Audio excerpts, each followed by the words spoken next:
So you are a digital anthropologist. Just for the audience listening, what is anthropology and how do we make that digital? How do we transcend to the digital? Yeah, that's a great question to start. So, anthropology is the study of what it means to be human, and a lot of people's perception of anthropology is usually that it's a study of old bones and old cultures, and old bones is paleoanthropology. And anthropology has developed a number of subsets over the years. We have economic anthropologists, which study what it means to be human within our economic systems. You've got cultural anthropology, which digital anthropology sort of falls out of. So my background was cultural anthropology, which I applied to marketing for 20 plus years. And then shifting to digital anthropology is understanding what does it mean to be human in the digital age? How are all these technologies influencing our norms, our behaviors and stuff within human culture? And when I say culture here, culture is a very complex word. But here we tend to think of culture as, music and arts, and that's the aesthetic part of culture. So literature, music, fashion, architecture. But culture as a whole means how do we govern ourselves? What are our economic systems? What are our military systems? All of that stuff combined. So I take that and look at it from a digital perspective of using all these devices, software, AI, all the rest of it. How is it changing us as being human in this digital age? What does it mean to be human when we're co-interacting with all these devices and of course nowadays with AI as a cognitive technology? And you being an expert, you've probably gotten the immediate subsequent or follow-up question of, well, let's talk about how the internet, or actually, it's interesting. Does digital and the internet, those two words, do they mean the same thing, or are they different? Do they represent different avenues of thought? That's one question.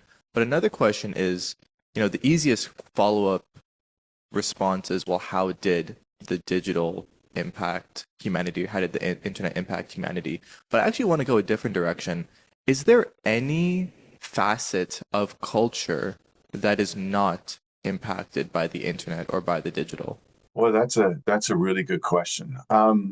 I'd say not really, not anymore, because it's become so pervasive. The internet in the early days was a place that we went to, and we called it cyberspace back then. I mean, we still kind of do, but it's not really. You had to go and sit down in front of a computer. There was the days of dial-up.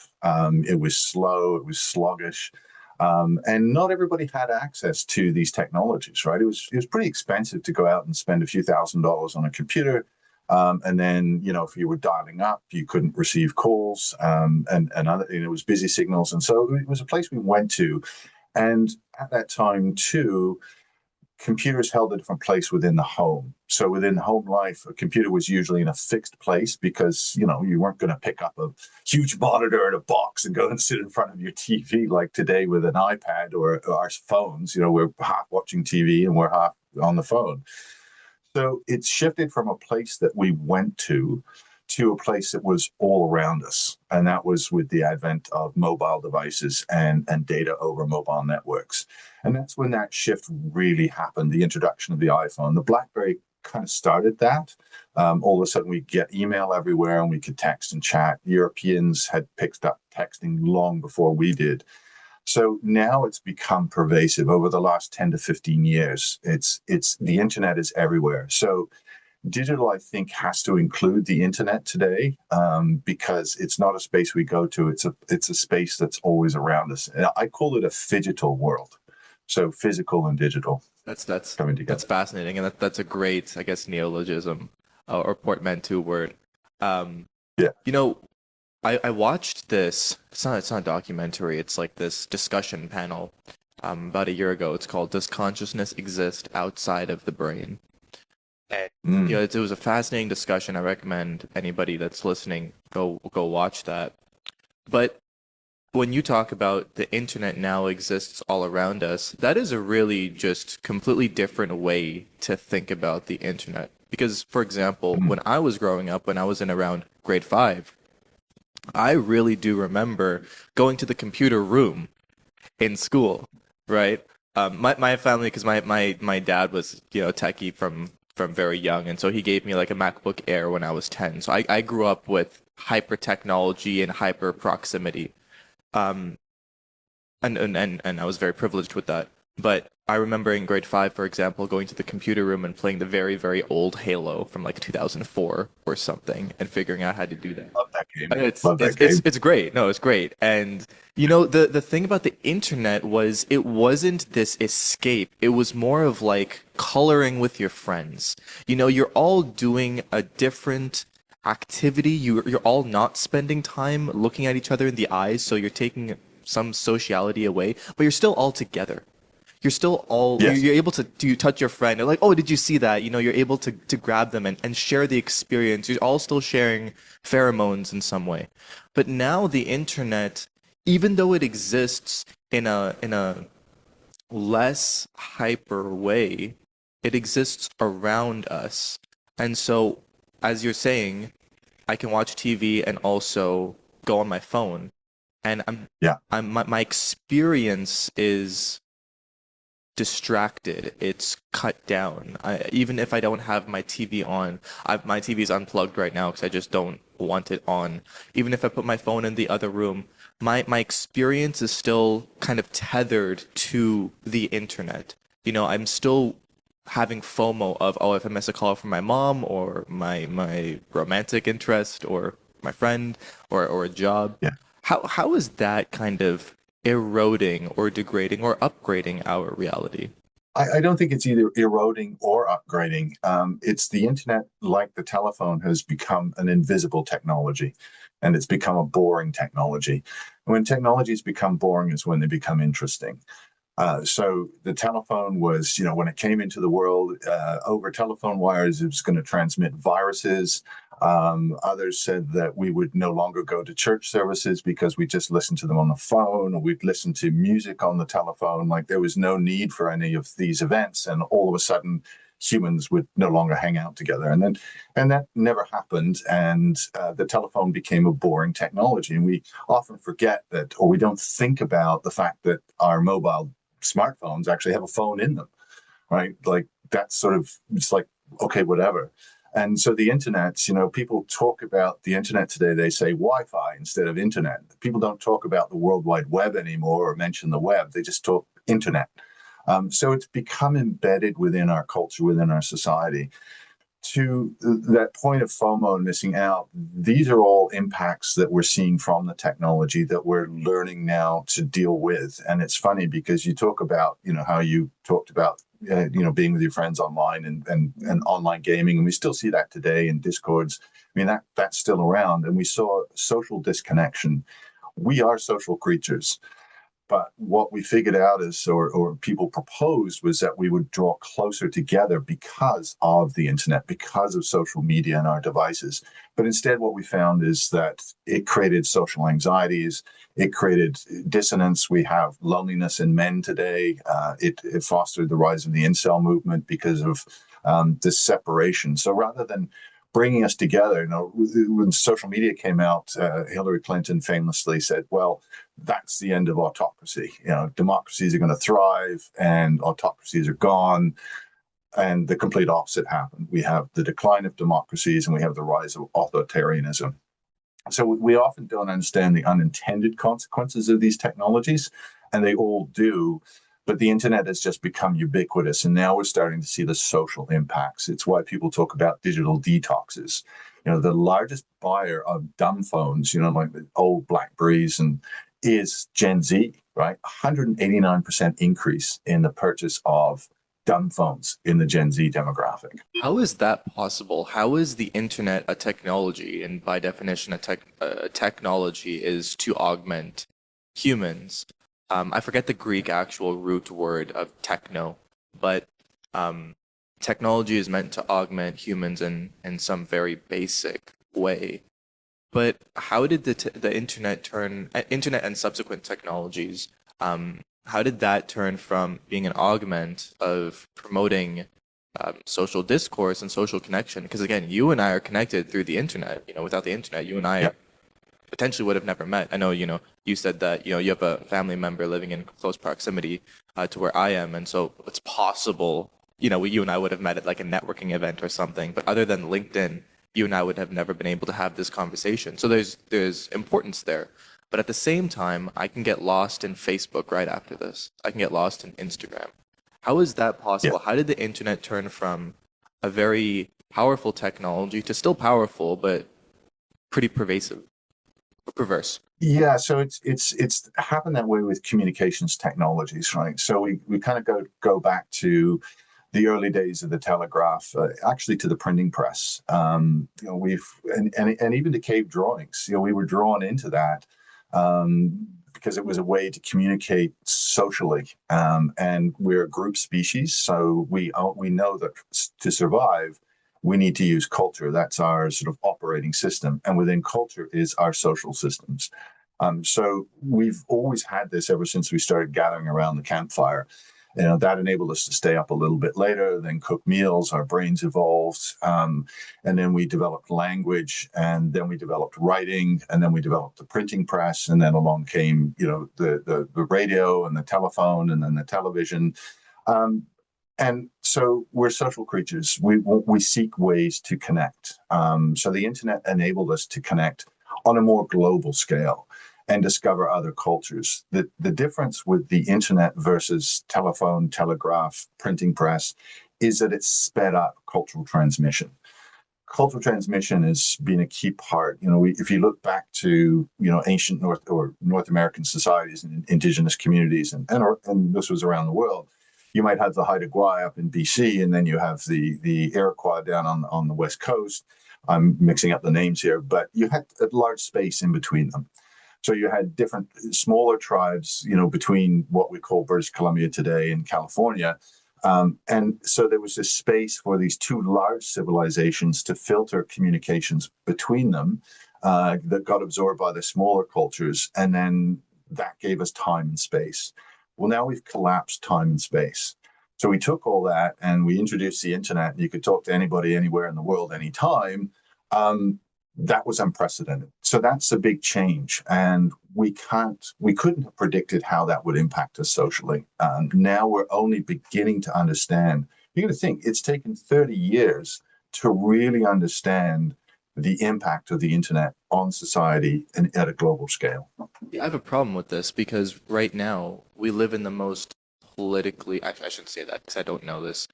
But right now, I think that the world is incredibly politically and also geopolitically polarized. And so, how is it on the one hand, I can talk to anybody at any time? Like, I'm on one political aisle. I don't have to actually make an effort to talk to somebody on the other political on the other side. I can literally, kind of tap a few buttons on my screen and pull them up in some way. So, how is that possible? Yeah. But at the same time, everybody seems polarized. Everybody is running different mental algorithms and different world models. Everybody's seeing reality in a different way. So in part, that's the fault of the social media companies, these platforms that have, their algorithms push up divisiveness because it gets more engagement, which means they push more ads, which means they make more revenue. So it's in their financial interest. And we've gone to, what Cory Doctorow calls the enshittification of these platforms and technologies. They're serving the shareholders, not the consumer. And they start by serving us as the consumer and the individual, which they did. But now they serve, they serve the shareholder because they're public companies and they need to raise capital. So that's one aspect. The other aspect is that we've always seen every time there's a communications technology revolution throughout history, the telephone, the telegraph, conflict has always followed because we've reduced that time and space. We collapse it more. That means that we can see and understand and have viewpoints from other cultures, other technologies. On a beautiful side of it, and one of my favorites is the mashup between Indian music, Bagra music, and Scottish bagpipes. Like you could have two entirely different cultures, and they mashed up this music, and it's absolutely beautiful. We've seen this ability to better understand other cultures, a lot of it through food, where we see people sharing meals from around the world. You can get a grandma teaching her daughter how to cook a Thai dish in Bangkok one morning, and it goes viral on the internet, and all of a sudden you've got chefs in San Francisco that are creating, fusion ideas around grandma's ancient recipe. Like, these are beautiful ways of sharing and expressing culture, but it also comes with its tensions. And that's why we see populism and the rise of populism. We had massive amounts of immigration around the world. And when you mash cultures together very quickly, either through technology, communications technology, but also physically, you end up with this disparity because people are like, whoa, but I've done it this way. Culture has its norms, its behaviors, its traditions, its rituals. And that's what gives us comfort in life. And all of a sudden, when you sort of slam that all together and you get this jumble and mix up, you're going to get people that resist that change and cultural change. And that's what we see happening with some of this disagreement over the internet. It's like, well, this is the way my society has run forever, which it hasn't. And people get this idea in their heads that, well, it's like we hear about, racism online. It's because of cultural contradictions. And people are like, well, this is the way it is, and you're invading me in my space. And it's like, well, not really. And humans have moved all over the planet since time immemorial. And culture is never static. It's always changing.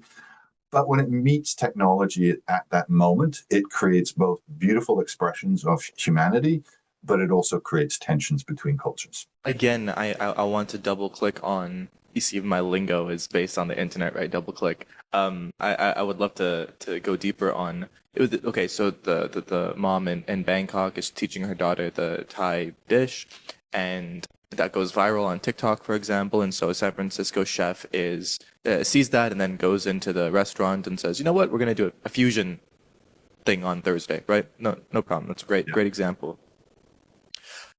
That's fantastic in terms of the culture of both. Like they appreciate both cultures.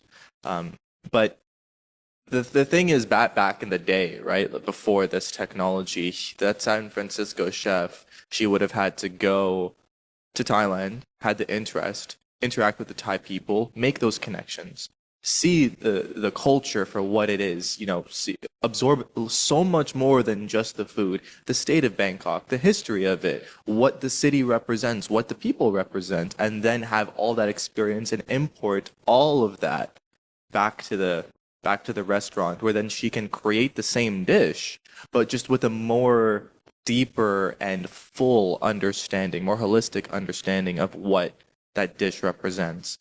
But now with TikTok, I don't get any of that. All I see is the dish.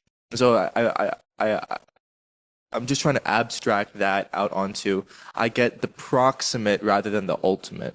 Absolutely. So this is a really good point. It talks a bit to AI and cultural impact as well.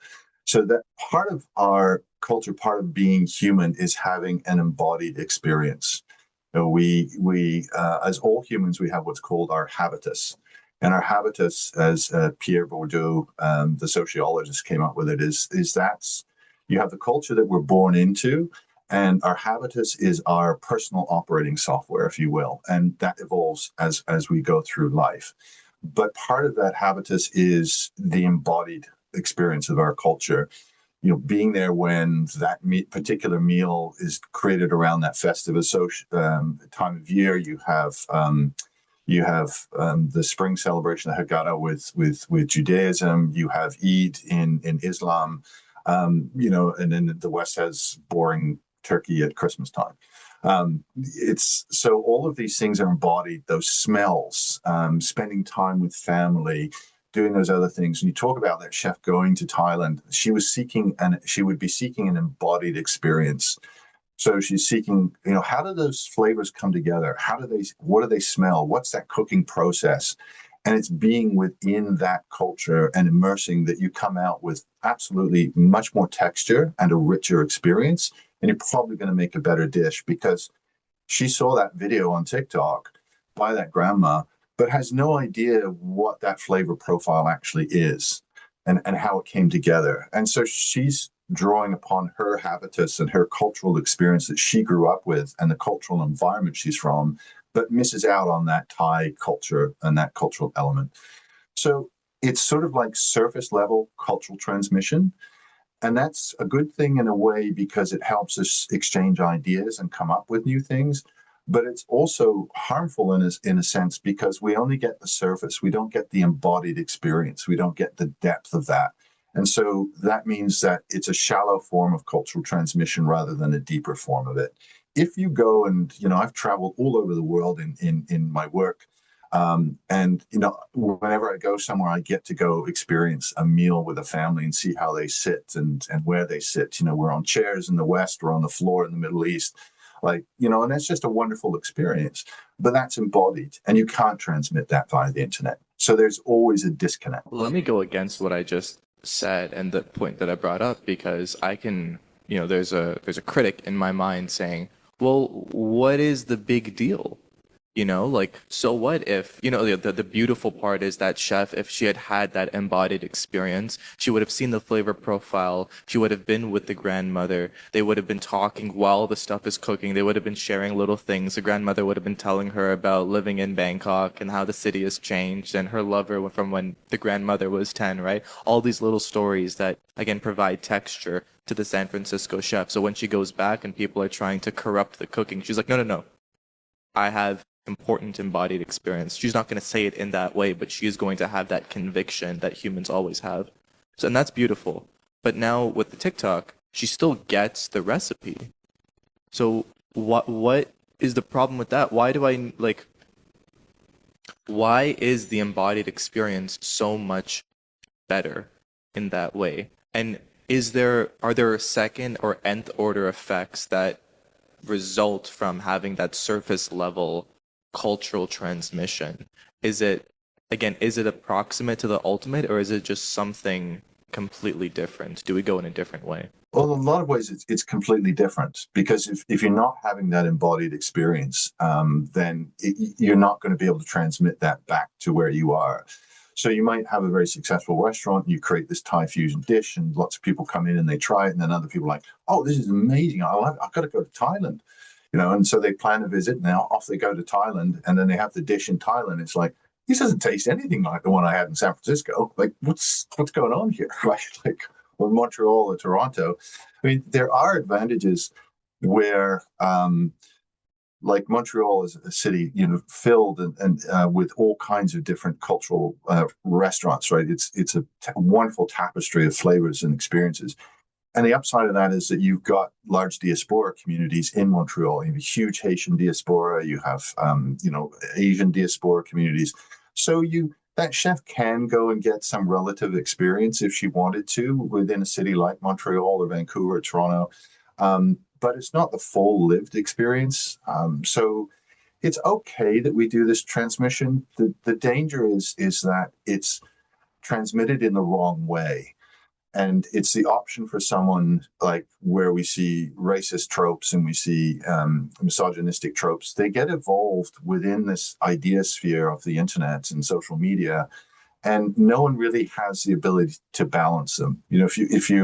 When you travel, and I've spent so much time in the Middle East, and you see, like, I've been there over Eid and the dinners, and like it's amazing what happens at nighttime. And during the day it's different. When I've been in China and different experiences versus going to Chinatown events here in Halifax and in Montreal and Vancouver, you get a bit of it, but it's also infusing Western culture, Canadian elements, and other elements. So when you get that embodied experience and you can be embedded in a culture, you tend to understand it better than the internet. So that's the problem of the shallowness of the transmission, is that you don't get the context. And if we don't get the context, we can't really understand it. And we can use that framework that you so beautifully detailed to talk about. It's not just cultural transmission that can be surface level. It can be memes in politics, memes in art, memes in fashion, basically any kind of meme. We use the term meme not in kind of the Gen Z way of funny pictures, but actually Richard Dawkins, his information propagator biologically is called the gene, and he detailed in his book The Selfish Gene. And he, in one chapter, which was I think the most brilliant part of the book, he just didn't go deeper in it for some reason, or at least in that book, but he detailed the meme, which is the mental replicator. of information that can be transmitted through minds, and now Yeah. through the internet, which is understood by minds, biologically right now. But anyway, so how you had talked about in the first chunk of the podcast how democracy is actually faltering under the internet, which doesn't make any sense. How can decentralized technologies result in centralized political status? Yeah, so that's a big challenge, right? It's politics. Politics is emotional. If it was rational, we probably wouldn't have democracy. I think Churchill said something to that effect. Dawkins is my issue with Dawkins is that he doesn't understand how culture works. He's right in the concept of the meme, but he doesn't understand how culture works within society, and that it has all these multiple elements. It's just sort of a singular view of the transmission of an idea, and that's okay. Memes tend to simplify complex issues, and that's the danger of memes. Is because there's the funny memes, and they're all great, but you see them in the political sphere. Memes are used as psychological warfare. That's the whole purpose of them. It's what we call in anthropology structural violence, right? And even bureaucracies are forms of structural violence. Policing is a form of structural violence where the physicality meets the real world. Bureaucracies, form structural violence. Oh, you got to pay license fees for that. You got to follow this process and that process. It's not kinetic violence. It's sort of psychological. So memes can be very divisive because they take a complex idea, they try to distill it down to something simple. Now they're used in psychological warfare with counterintelligence, and we've got the Russians and the Koreans and the Chinese, and even the West is doing it. We're all doing it to each other. Like there's no, the West says, "Oh, these terrible memes coming from Russia and China." Yeah, but you're also doing it to them. So there's no innocent party here. So that's the danger of memes. That's why they're creating political division, because we're taking simple ideas and we're distilling them down, or we're taking complex ideas and trying to distill them down into simple approaches and ideas. If you're not educated and you don't understand critical thinking and mental models, then you see these simple ideas and, oh, yeah, that makes sense to me. And then off you go on rants online. That's why conspiracy theories spread. That's why QAnon has thrived to the degree it has. It's taking very complex things and simplifying them. And if that makes sense to you in your cultural setting, then you're going to pick that up. If you already feel disenfranchised in society, which many people do today, institutional mistrust has grown largely in part thanks to the internet, thanks to social media. What we've failed to do is to take the cultural norms and behaviors and ways of regulating our society in the real world and translate them to the digital world. And there's still this sort of hesitancy to put the rules in place online that we've put in the real world. It's so difficult to pinpoint the one thing that is wrong. Yeah, there is no one thing that is wrong. And I think it's too complicated. Culture is incredibly complex. We have to remember that culture is the survival operating system of humanity. Biological evolution is too slow.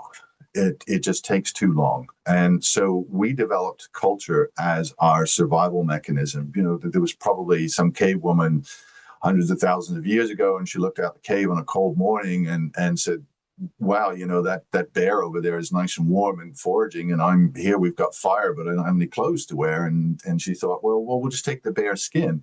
And then got the tribe together, the clan together, and then they killed the bear and they made bear skins, and here we are today. Those are cultural mechanisms, and we've been figuring out technologies into our society since the Stone Age.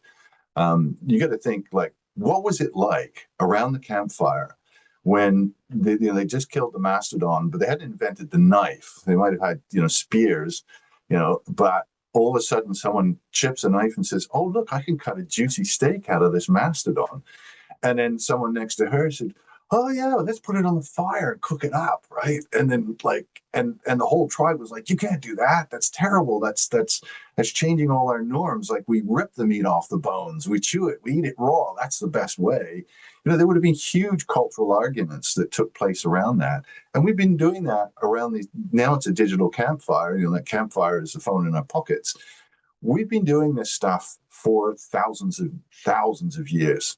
And that's culture, that's society. And it's never one thing. It's a multitude of things. It's our norms, it's our rituals, it's our behaviors. We have our own rituals every morning. Maybe you get up and make a cup of coffee. My first thing in the morning is I got to have my pot of tea. And everybody has these different rituals when we brush our teeth and showering and shaving and all these other things. And then they expand to societal rituals where we have Christmas and we have Eid and we have other elements. So you can't just pinpoint it to one thing. It's always a complex series of things. So we talked about culture, capital C, and we're talking about maybe this microculture for the individual. Yeah.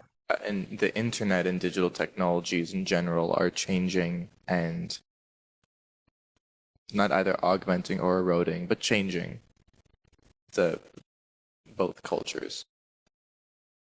Where does that go? I'm not talking about like what does it look like in the next 10 years, because both you and I have no clue. We can probably provide some pretty interesting predictions or estimations, Yeah. but especially now, so we know some things that are just base truth. Human attention is getting completely screwed over, like attention span.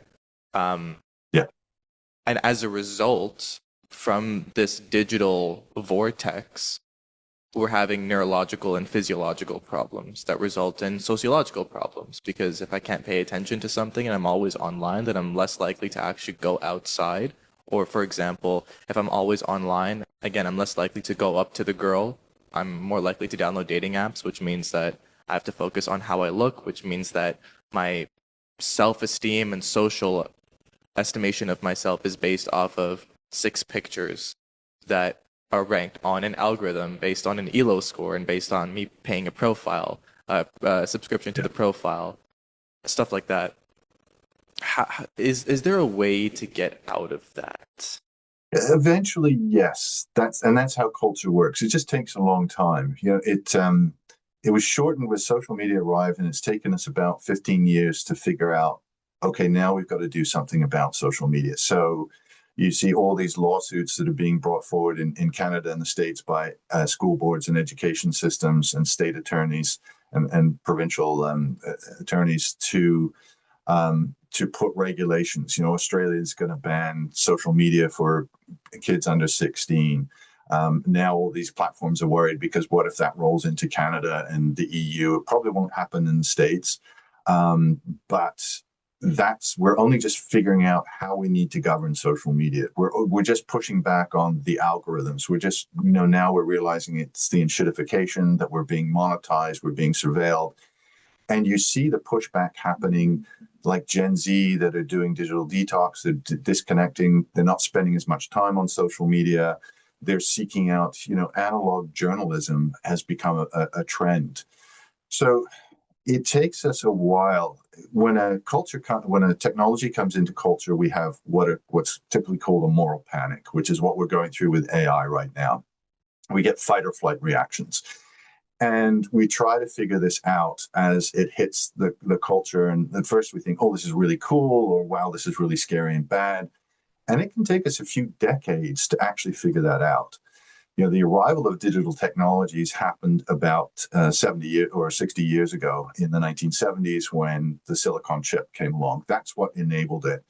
And Carlotta Perez, she's an economist and she's quite brilliant. She's figured out that we have technological revolutions that we go through. They take about 50 to 60 years. And first it's really interesting. Then it gets kind of boring, really weird, and things go wonky, which we're in the phase of with AI and social media still. And then things kind of settle down, and then we enter what's called a golden age of that technology. So with social media, as we figure these things out, and the internet as we figure it out, we'll probably come to a phase where it's more boring, and all of a sudden we'll have this explosion of innovation and ideas. AI somewhere too. So it's really hard to say where we're going to be in the future. But what we typically do with technologies is we make them boring, and then we do really good stuff with that technology.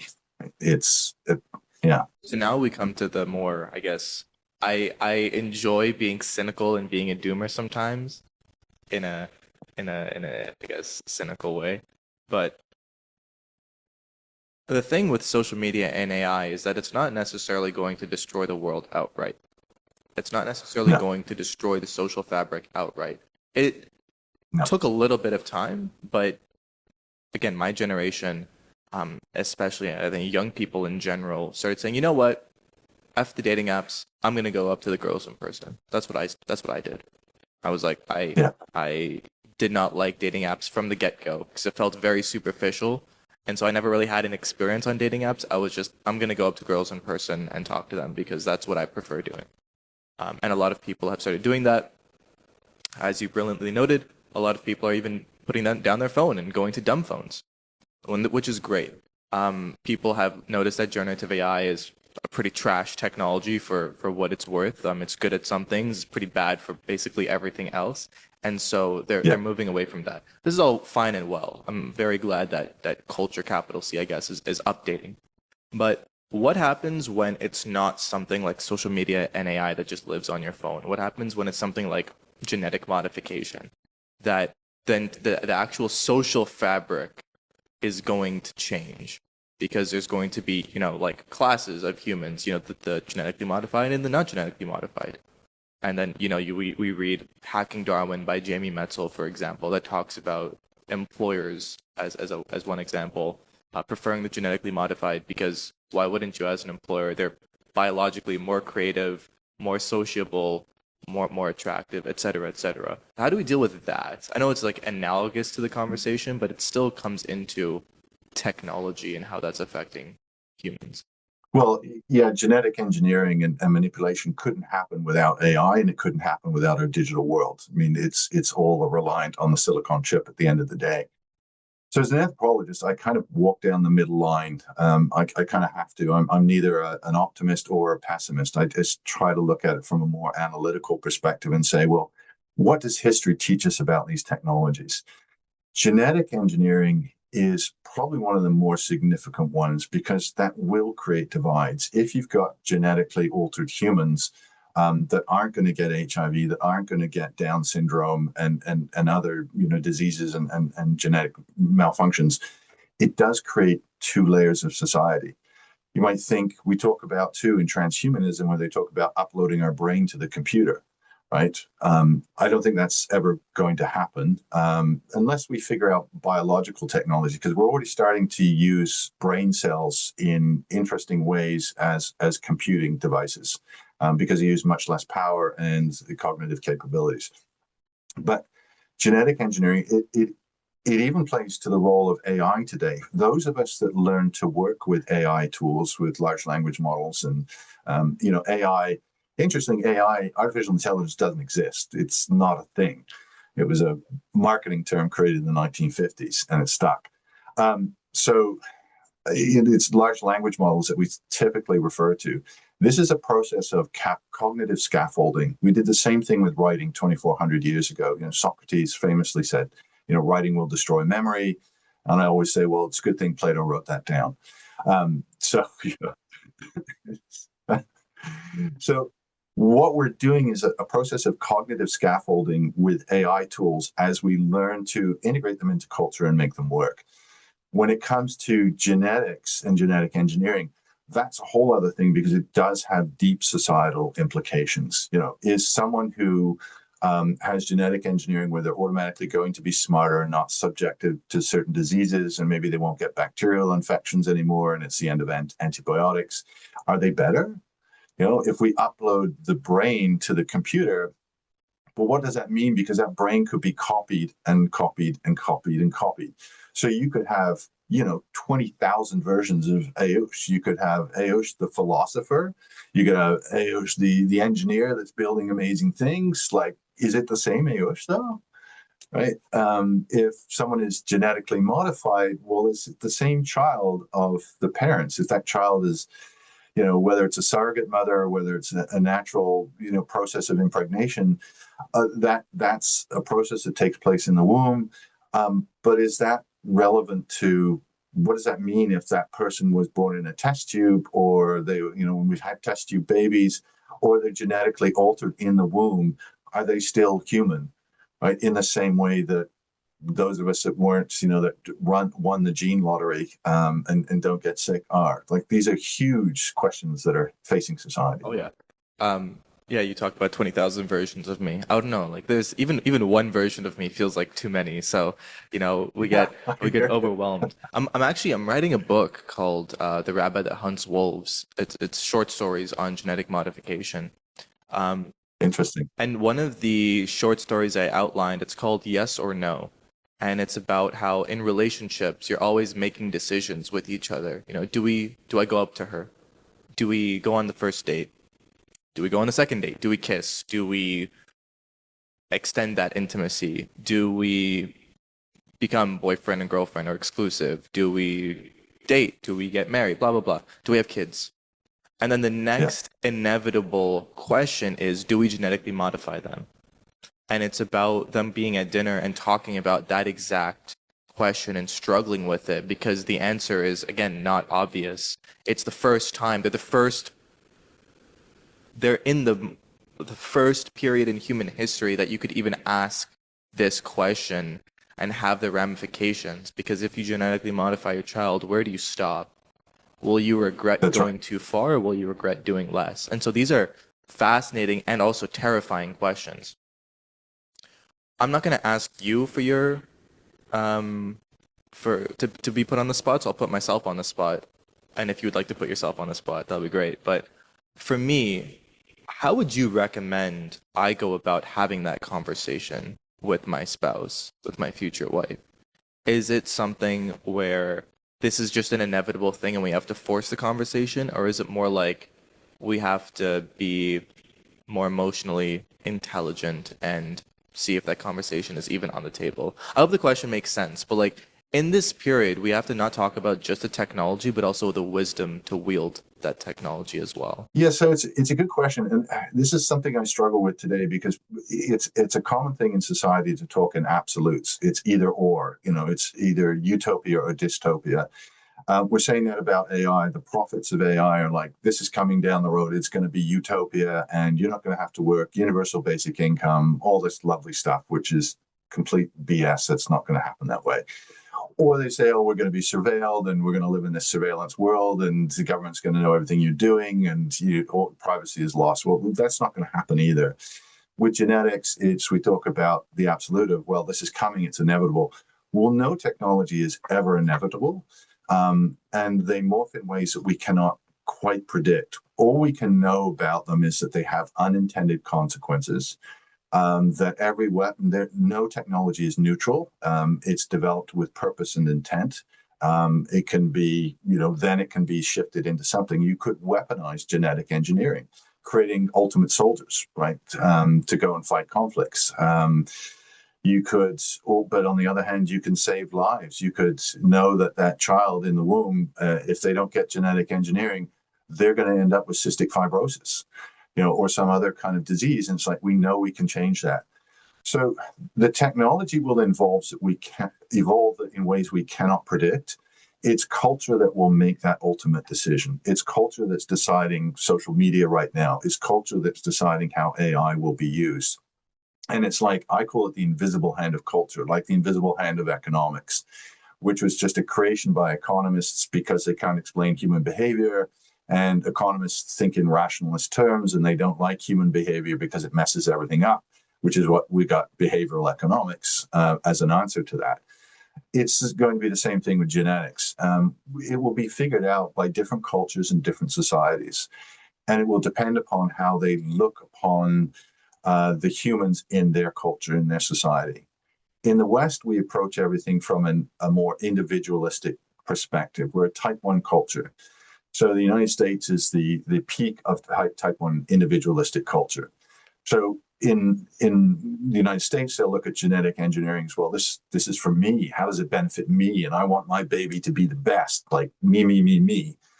Versus a type 2 culture, like in Nordic cultures, a little bit in Canadian, we're kind of a mishmash, but in Asian cultures, they don't look at it from the perspective of how does this benefit me and my baby. They'll look at it, how does this impact my family? What does this mean in terms of ancestor worship and longer lives? And what does it mean and impact my grandparents and my parents?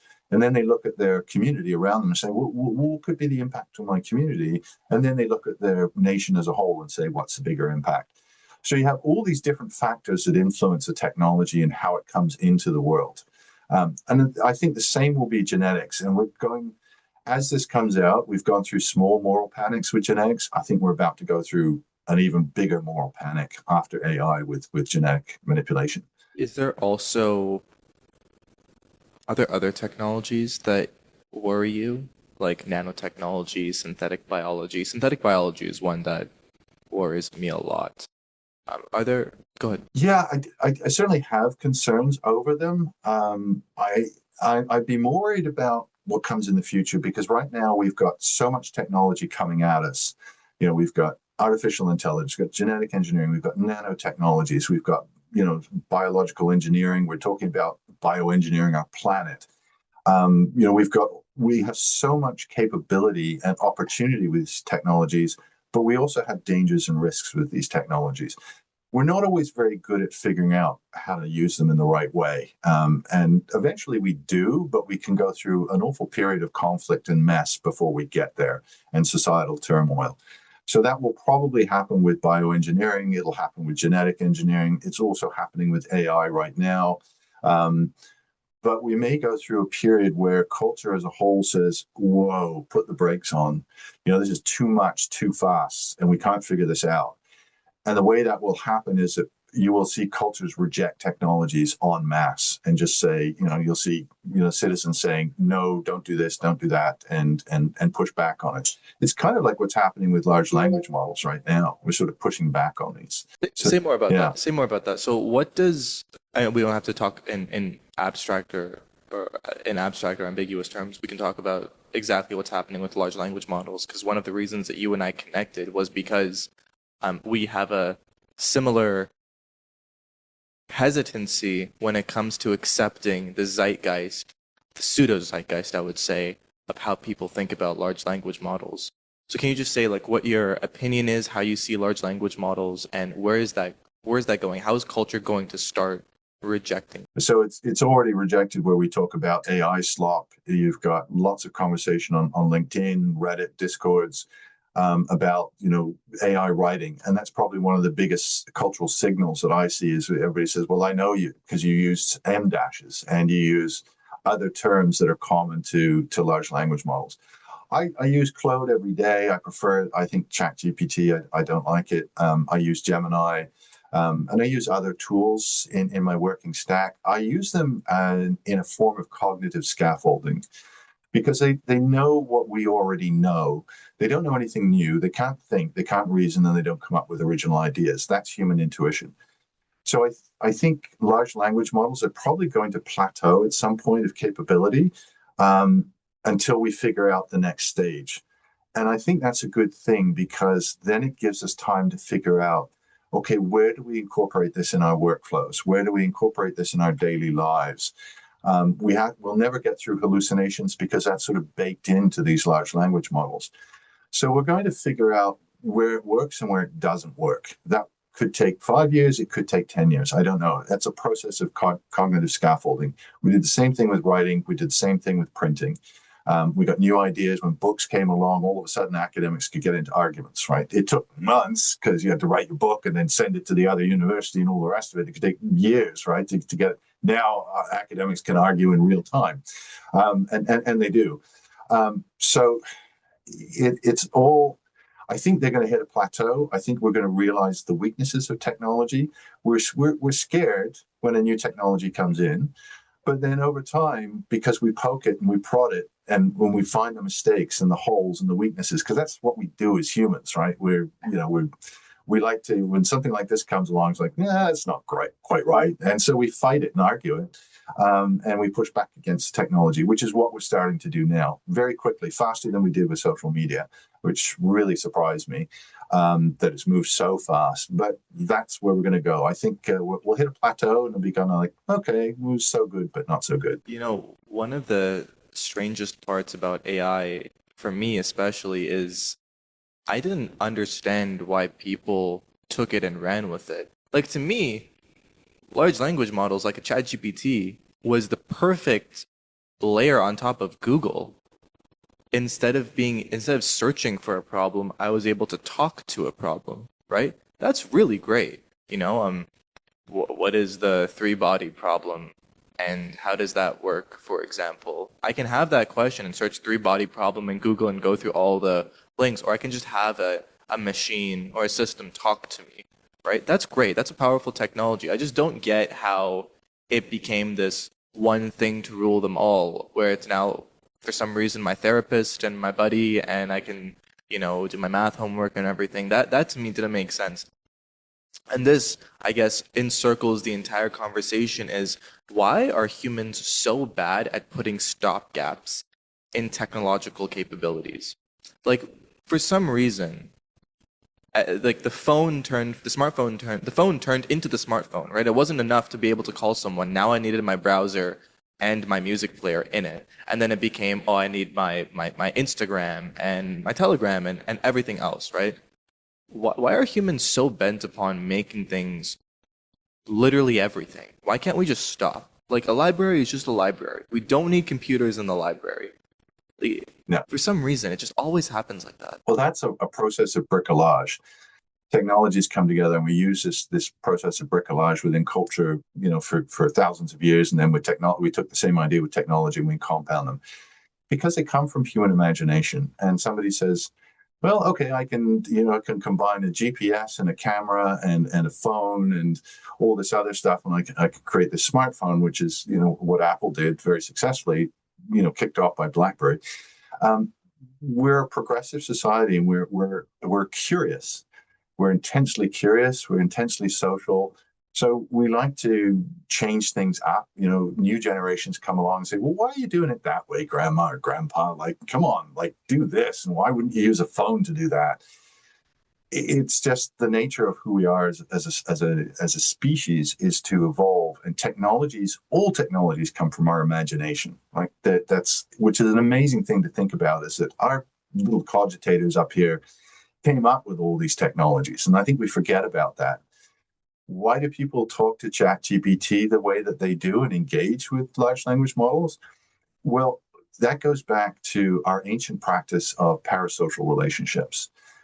Totemic worship, going back to foraging societies, and probably much earlier, we look at Göbekli Tepe in Turkey now. They had totemic worship and probably had small totems that they carried around with them and had conversations with them. They talked to them as if using it as a medium to talk to a god, to a higher intelligence. And then the oracles of ancient Egypt were these giant statues that had moving arms and a mouth, and inside was a priest. And people would ask questions of the oracle, and the priest would answer. And people thought the oracle was actually speaking. They had no idea there was a priest inside there. Now today you've got, we form parasocial relationships with K-pop groups, Taylor Swift and her Swifties, right? Beyonce and Beyonce's army. Like, these are parasocial relationships. It's in human nature. So when ChatGPT comes along and we can start asking it questions and we get stuff back, and we all have our own biases and our way of seeing the world, if we're not trained in critical thinking, if we don't understand that these are stochastic parrots, that they're just predictive machines, like, you understand that, I do. You've been taught critical thinking, you're a critical thinker, and you use mental models. If you use all those things, then you understand what a large language model is and its limitations. But the majority of the public has no idea. So all of a sudden you give them this thing like Google, and now you can get answers back. It sounds intelligent, looks intelligent, and it meets my bias. That's my confirmation bias. And all of a sudden you like it. So you form a parasocial relationship. And that's what happens. What does it mean to have critical thinking? Like, and why does mass consciousness not have critical thinking? Yeah, so good question. So critical thinking is an individually learned skill. It comes from our habitus. It's how we're taught, and we think in different ways in different cultures and different societies because that's what we grew up with. And that's mass culture, and then we individualize everything. You can't have group consciousness. We have group think, but it only works up to a certain size. And that's where, you start to take nation states. And the way that we work at scale is through storytelling. And we create narratives around what does it mean to be Canadian? What are Canadian values? What are American values? What are Chinese and Japanese values? And we create those different values in different societies and cultures. And because if you look at it at a global scale, there's so many different ways that we look at the world and so many different ways we tell stories that you can't have a global consciousness because all of these stories are colliding with each other, and these stories frame how we think about the world. And that's why I don't think you can ever have a collective consciousness at scale. The pocket parasociality is one of the most interesting things to me because I never really understood exactly why it was so quick. We were so quick to just accept this technology. And it does seem like AI was the perfect thing to come out because it taught us how fast technologies can mature, how fast culture can also wrap around technologies in that way. And so for the future, I'm not going to ask again like what the future holds, but you and I, for our first initial chat, we had talked about something to the effect of art, technology, and culture, and we had brought up the cyberpunk game, which I love. Cyberpunk, I think it's better than Grand Theft Auto, but people are gonna flame me for that and chastise me. But anyway, with Cyberpunk, they set the game in 2077, and people now in 2025 are using the same lingo. They're creating art that's very similar. They are probably creating similar technologies because they were inspired by this. And so human art based on the future made in the present somehow informs the future, which is very sticky to untangle. What is that? And how can we, I'll just say, like, what is that exactly? Yeah, it's a great question. I mean, art is a communication. It's a form of telling stories. And that actually goes back to, cave paintings and cave drawings. The first movies that we ever invented, we think, oh, YouTube and, television, but it actually goes back thousands of years. I think about 20,000 years, and there were maybe 5,000 years ago. And it was a French archaeologist who was in caves in France. And he noticed, that there were these animals, and that the body was there, and then the head was up at the top, in the middle, and then the bottom. And they were trying to figure out why this was being done. And then he lit a torch in the cave, and the flickering of the flames made the head move up and down. Wow. So, we were in caves making movies, and it was easy because it was dark, and they know that there was groups of people in there. So we've been creating art as storytelling for thousands and thousands of years. And so, when it comes to today, we're still creating art. I think part of the frustration we see with AI art and video, is that it's not really human generated. It's not telling a human story in a human way because they're often projected in ways that's just not going to realistically happen. It's not that funny. When it comes to things like cyberpunk and movies like that, one of the things you notice with cyberpunk is a lot of the colors are sort of a 1950s palette. It has expressions of the 1950s. We're seeing today a trend towards more warm colors. We've started to associate brands, AI and tech brands, as being cold, versus we're increasingly seeking warmth. So what I think we're going to start seeing is showing up through art, through design, and through brands, is we're going to see much more color and warm colors as we seek warmth. We're in a period of cold. And I think, when you talk about everybody using the language from cyberpunk in different games, people in Grand Theft Auto will use their own language, create their own artifacts and their own art and creative around it. It's a very small percentage of the population overall. Will it seep into broader societal language? Probably some of the lingo will. We talk about someone today who's really good at something and go, oh yeah, she's a real machine, right? Like that's terminology we've picked up from technology in broader scale. And then you have all kinds of subcultures that mix and mash there. Yeah. So in terms of digital anthropology, is there a digital futurism that you can study, or is it all baked into one? Study how humans are affected. It's all baked into one. We kind of look at the future. I see a lot of prognostications from futurists today, I think good futurists are balanced. I don't see myself as a futurist because I look towards the near future.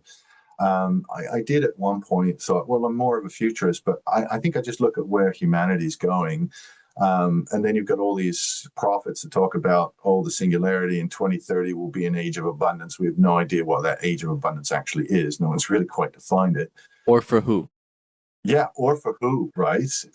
Techno-feudalism is a big issue. Late-stage capitalism. Capitalism has done a great job of surviving in democracies. It's changed over the centuries. It's in a really bad place right now, and it needs to get better.